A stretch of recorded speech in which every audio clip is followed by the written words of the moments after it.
Hello, guys. My name is Eric Dums. Welcome to my speech. Today, I'm going to be talking about the very sensitive, but yet very important topic of police brutality and our need for total police reform. To begin, police brutality and it's been a issue in America for a long time, but it's just started gaining traction in 1991 with the famous case of the beating of Rodney King, who was it's terrible. The picture is on the screen. He was beat down by Los Angeles police officers. It was just a simple traffic stop.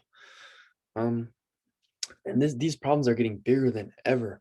As we saw last summer in 2020, the summer of 2020, George Floyd. It's very tragic what happened. Derek Chauvin took his life in Minneapolis, where we're from. So and this is not it. There's big cases. 2015, Eric Gardner. He's the one who he started the I Can't Breathe movement when he was choked out by New York City police officers. I remember around this time, big stars, LeBron James, Kobe Bryant, they would wear black t-shirts that just simply say I can't breathe. It's making a statement that, we're demanding change.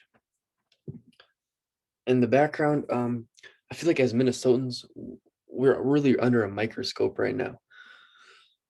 It was recently, like I said, George Floyd was the summer of 2020, but not more than a month ago was Dante Wright. He was fatally shot by Kim Potter, who she says mistaked her taser. She thought she was pulling out her taser. But instead she pulled out her handgun and shot him 3 times in the chest.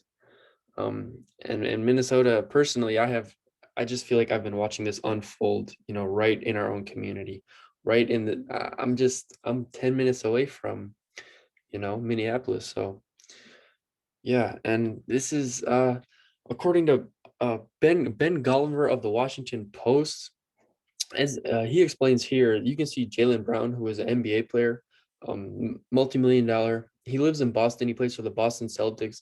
He drove 15 hours back to his hometown to lead a protest, which, you wouldn't do that unless, this is very important to a lot of people. So I'm glad he did that. It was a very, very powerful.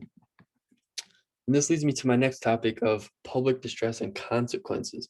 And as the world is taking notice of this terrible use of power by the police force, and more police brutality videos are going viral. I feel like it's becoming a weekly thing where I, wake up, go to social media, police police beatings, police shootings, police unjustifying killing these people, and it's very sad. It's getting really, really frequent.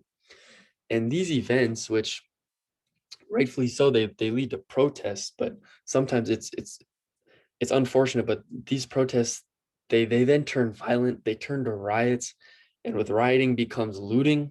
As we saw last year, uh Tanner David, he explains how the Minneapolis police station was torched, it was burned to the ground, which led to the criticism of Minnesota government, uh mainly mainly the criticism of Governor Walz by the former president Donald Trump.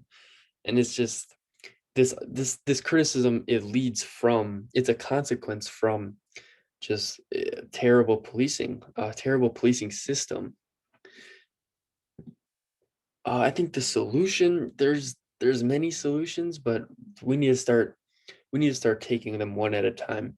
And I'll start by talking about we need to have more in-depth hiring requirements for Kim Potter.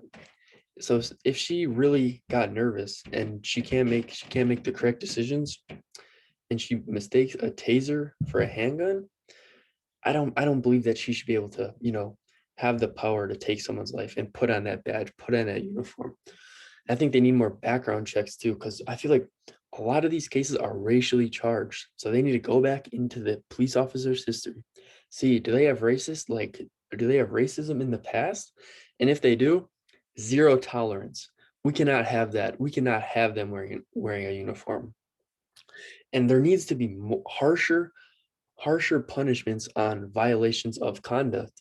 According to CNN, Derek Chauvin, he had 18 previous complaints on him. 18. So I feel like it should be a one strike or even a zero tolerance plan. You know, if you get a complaint against you and it's you use excessive force, I believe that you should be done. And another big idea is creating accountability. We must create accountability so the police departments, they're forced. It's not, we can't make it an option for them. They need to be forced to, to punish these police officers. And in this video by Brooking Education, it's a very good video. We're gonna watch a little clip on it, but it pretty much, it states how they need to change. So when they need to change the payouts that, so when Breonna Taylor was killed, which was a very tragic, it was in Louisville. It's also last year. She got paid, her family got compensated $12 million, but it didn't come from the police station. It came from me, you, and essentially Breonna Taylor's family. It comes from the taxpayer's dollar, not the police station. So if we start giving the police station, we say, no, you need to pay this, then then that's the most important thing to them is the funds. Take out, they have to pay $12 million. They'll have no tolerance. They'll have no tolerance for mistakes like this.